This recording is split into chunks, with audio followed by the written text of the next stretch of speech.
Hello friend, स्वागत है आपका मेरे यूट्यूब चैनल जोशीस फाइनेंस में।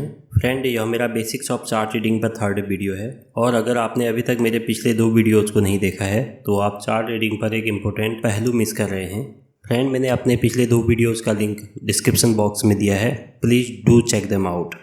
फ्रेंड, अगर मैं पिछले 2 सालों में इंडिया में हुए डीमैट अकाउंट ग्रोथ की बात करूं तो उससे यही समझ में आता है कि बहुत सारे लोग कोरोना पेंडेमिक के दौरान स्टॉक मार्केट में एंटर किए हैं और स्टॉक मार्केट को एक करियर ऑप्शन के तौर पे देख रहे हैं। यह डेफिनेटली स्टॉक मार्केट एक करियर ऑप्शन हो सकता है।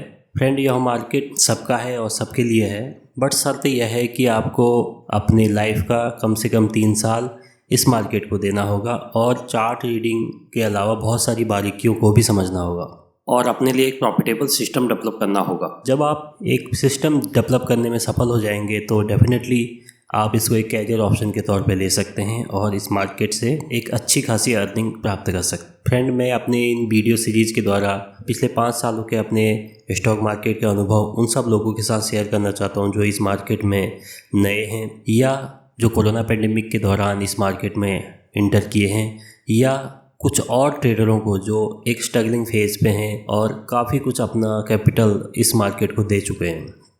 फ्रेंड, मैं नहीं चाहता कि आप सभी को मेरी तरह अपना खुद का कैपिटल इस मार्केट को देने की ज़रूरत है, क्योंकि आप मेरी गलतियों से सीख के आगे बढ़ सकते हैं और अपने लिए एक अच्छा खासा प्रॉफिटेबल सिस्टम बना सकते हैं। मेरा ये प्रयास है कि मैं इस वीडियो सीरीज़ के द्वारा उन सारे ट्रेडरों को मदद करूं जो अपने स्ट्रगलिंग फेज पे हैं, ताकि उनके लर्निंग कर्व में एक कटौती आए और वो स्टॉक मार्केट की बारीकियों को जल्दी से जल्दी समझ पाए। फ्रेंड, मैं आप सभी से अपने पिछले वीडियो में भी चार्ट रीडिंग के बारे में बात किया हूँ और बताया है कि चार्ट रीडिंग एक स्किल है जिस पर मास्टरी हासिल किए बिना आप इस मार्केट में पारंगत नहीं हो सकते। अगर आपको इस मार्केट में सर्वाइव होना है तो आपको चार्ट रीडिंग स्किल को डेवलप करना पड़ेगा। अगर आप बिना चार्ट रीडिंग स्किल डेवलप किए इस मार्केट में इंटर करेंगे तो मार्केट न सिर्फ आपका कैपिटल लेगा बल्कि आपकी सुख, चैन, नींद सब यह मार्केट आपसे छीन लेगा।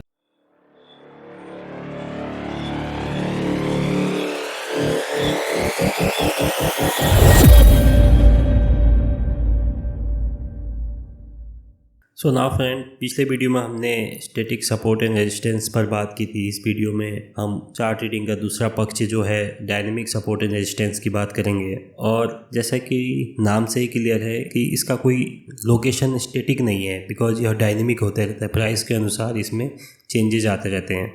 तो friend, dynamic support and resistance के भी 2 एलिमेंट हैं, उनमें mainly moving average and trend line आते हैं। फ्रेंड, अगर आप मूविंग एवरेज और ट्रेंड लाइन के ऊपर एक स्पेशल वीडियो चाहते हैं तो मुझे कमेंट बॉक्स में ज़रूर लिखें, ताकि मैं उन पर स्पेशल वीडियो बना पाऊँ और आप लोगों तक पहुँचा पाऊँ। नाउ हम मूविंग एवरेज के बारे में पहले जानेंगे।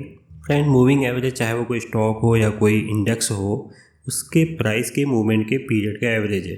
नाउ फ्रेंड, हम आ चुके हैं अपने लैपटॉप की स्क्रीन पर और मैं आपको लेकर आया हूँ अपने ट्रेडिंग व्यू चार्टिंग प्लेटफॉर्म पर। और आप यहाँ देख सकते हैं कि मैंने निफ्टी का 1 डे का चार्ट ओपन किया हुआ है और आप इस चार्ट में जो भी कैंडल देख पा रहे हैं यह एक दिन के प्राइस मूवमेंट को रिप्रेजेंट कर रही है। फ्रेंड, अगर आप कैंडलस्टिक चार्ट पैटर्न पर एक डेडिकेटेड वीडियो चाहते हैं तो मेरे को कमेंट बॉक्स में ज़रूर लिखें। अब फ्रेंड, अगर मुझे निफ्टी का 20 डे मूविंग एवरेज इस चार्ट पे प्लॉट करना है तो मैं सिंपली अपने इंडिकेटर सेक्शन में जाऊंगा और इंडिकेटर सेक्शन में जाके सर्च बॉक्स में सिंपली मूविंग एवरेज अगर मैं लिखूंगा, एक मूविंग एवरेज लाइन मेरे चार्ट पे प्लॉट होके आ जाएगी। जैसे कि आप देख सकते हैं कि मैंने अपने चार्ट पे मूविंग एवरेज को ऑलरेडी प्लॉट किया हुआ है।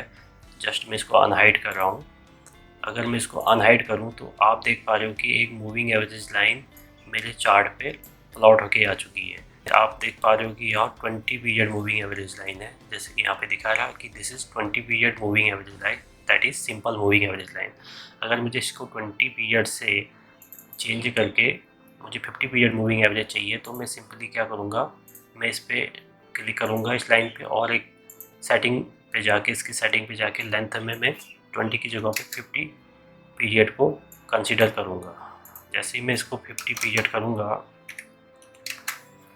तो मेरी जो लाइन होगी वह भी 50 पीरियड में कन्वर्ट हो जाएंगे। और यहाँ पे मेथड में आप देख सकते हो कि बहुत सारे मेथड है कि आपको सिंपल मूविंग एवरेज चाहिए, एक्सपोनेंशियल मूविंग एवरेज चाहिए। जिस भी प्रकार का मूविंग एवरेज आप अपने चार्ट पे प्लॉट करना चाहते हैं आप सिंपली सेटिंग में जाके इसको चेंज कर सकते हैं। तो आप जैसे ओके टाइप करेंगे तो 20 की जगह नाउ या 50 पीरियड मूविंग एवरेज को डिफाइन करेगी।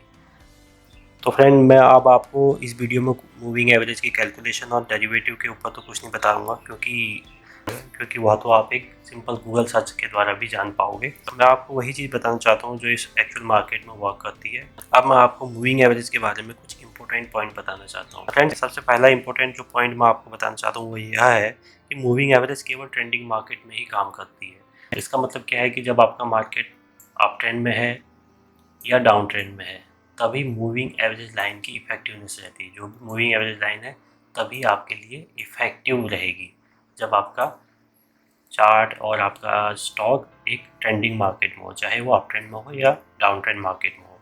साइडवेज मार्केट में मूविंग एवरेज की इफेक्टिवनेस ख़त्म हो जाती है, क्योंकि साइडवेज मार्केट में जो आपका मूविंग एवरेज लाइन होगी वह सिंपली एक साइडवेज तरीके से बिहेव करेगी, और इसकी इफेक्टिवनेस इसलिए ख़त्म हो जाती है क्योंकि आपको एक कोई क्लियर एक सिग्नल नहीं दे पाएगी। तो यह बहुत जानना सबसे पहले ज़रूरी है कि मूविंग एवरेज लाइन सिर्फ ट्रेंडिंग मार्केट में ही असरदार है। दूसरा पॉइंट जो मूविंग एवरेज के बारे में जानना ज़रूरी है वो यह है कि प्राइस हमेशा अपनी एवरेज को रेस्पेक्ट करता है। दैट मीन्स जब भी कोई स्टॉक, सपोज ये अप ट्रेंड मार्केट में आपका कोई स्टॉक है, तो आप देखेंगे कि इसकी मूविंग एवरेज लाइन भी इसके साथ साथ होके चलेगी।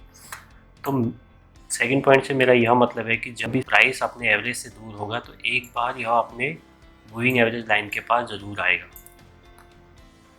यह अपने एक प्राइस मूविंग एवरेज लाइन के पास ज़रूर आएगा, चाहे वो डाउन ट्रेंड मार्केट में हो। जैसे ही प्राइस आपके मूविंग एवरेज से दूर होगा तो एक बार जो प्राइस है वो मूविंग एवरेज के पास ज़रूर आएगा।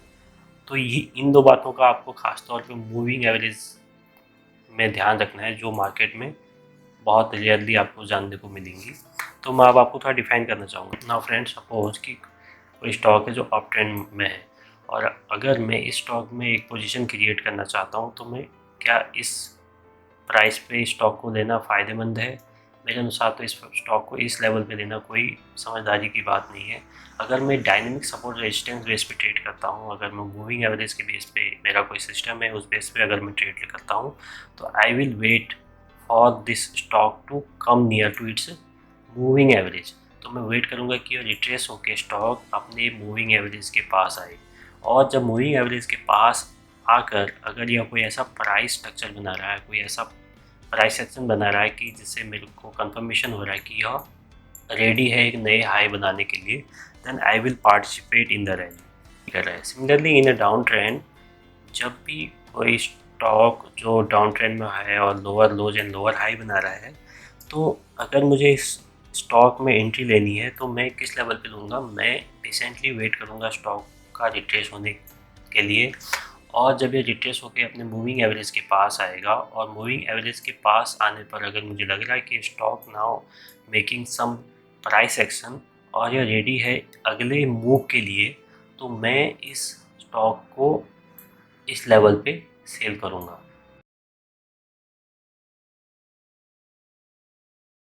नाउ फ्रेंड, अब हम ट्रेंड लाइन के बारे में जानेंगे और इसके पीछे छिपी हुई साइकोलॉजी को समझने की कोशिश करेंगे। फ्रेंड, ट्रेडिंग में एक कहावत जो सबसे इम्पोर्टेंट है वो यह है कि trend is your friend until it went. इसका मतलब यह है कि जब भी कोई स्टॉक, चाहे वो अप ट्रेंड में हो या डाउन ट्रेंड में हो, उसके अप ट्रेंड या डाउन ट्रेंड में रहने की प्रोबेबिलिटी तब तक है जब तक कि कोई उसमें बैंड ना आए, जब तक कि कोई उसमें बदलाव ना आए, उसके डायरेक्शन में कोई चेंज ना आए। फ्रेंड, ट्रेंड लाइन एक टेक्निकल इंडिकेटर टूल है जिसके थ्रू हम ये जानने की कोशिश करते हैं कि किसी भी स्टॉक या किसी भी इंडेक्स की डायरेक्शन किधर है। तो एज ए डायरेक्शन को आइडेंटिफाई करने के टूल के तौर पे हम ट्रेंड लाइन का यूज़ करते हैं। तो सपोज कि कोई स्टॉक है जो अप ट्रेंड में है, और अगर हमें इस स्टॉक के लिए कोई ट्रेंड लाइन ड्रॉ करनी है, तो हमें सबसे पहले जो ध्यान रखना है कि हमें प्रीवियस 2 स्विंग लोज को कंसिडर करना है ट्रेंड लाइन ड्रॉ करने में। तो जब हम प्रीवियस 2 स्विंग लो को कनेक्ट करते हुए एक स्ट्रेट लाइन ड्रॉ करेंगे तो यह इस स्टॉक के लिए एक ट्रेंड लाइन कहलाएगी। और सपोज को आपका स्टॉक का प्राइस इस लेवल पे चल रहा है, इस लेवल पे है, तो हम स्टॉक पे एंट्री कब लेंगे? जब यह रिट्रेस होके अपने ट्रेंड लाइन के पास आए, और ट्रेंड लाइन के पास आने पे अगर यह कोई पॉजिटिव प्राइस एक्शन बना रही है तो तभी हम इस स्टॉक में एंट्री की कोशिश करेंगे, अदरवाइज हम इस पर एंट्री नहीं लेंगे। Similarly in a down trend market, down trend market में भी हमारी जो ट्रेड लाइन ड्रॉ होगी वह होगी इसके प्रीवियस 2 स्विंग लो को ध्यान में रखते हुए। तो जब भी स्टॉक ड्रॉ रिट्रेस होकर अपनी ट्रेड लाइन के पास आएगा और एक प्राइस एक्शन बनाएगा सेलिंग साइड, तो हमें तब इस पे एक अपॉर्चुनिटी सेलिंग साइड एक्सप्लोर करनी है। तो फ्रेंड यहाँ पे हो क्या रहा है, ट्रेड लाइन पे actually this is trade line in trade line यहाँ पे एक डायनेमिक्स सपोर्ट और रेजिस्टेंस का काम कर रही है। अगर आप देखो तो इधर आपको जो ट्रेंड लाइन है वो इम्पोर्टेंट सपोर्ट का काम कर रही है, इधर एक ट्रेंड लाइन आपके लिए इम्पोर्टेंट रेजिस्टेंस का काम कर रही है।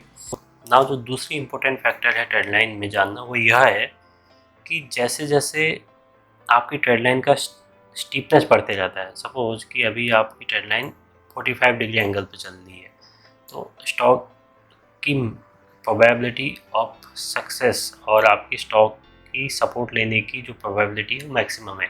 जैसे आपको ध्यान रखना है कि स्टीपनेस बहुत मायने रखती है ट्रेंड लाइन के केस में। तो जैसे जैसे किसी भी स्टॉक की ट्रेंड लाइन की स्टीपनेस बढ़ती जाती है, उसकी इफेक्टिवनेस भी घटती जाती है। So that's it about trend line. So that's it for today friend. अगर आपको इस वीडियो का कंटेंट पसंद आया और आपको लगता है कि यह वीडियो आपकी चार्ट रीडिंग स्किल में एक इम्प्रूवमेंट लेकर आएगा, तो इस वीडियो को लाइक करें और चैनल को सब्सक्राइब करें। और अगर आप moving average and trend line के ऊपर एक डिटेल्ड डेडिकेटेड वीडियो चाहते हैं तो कमेंट बॉक्स में ज़रूर लिखें। Till then take care and bye bye.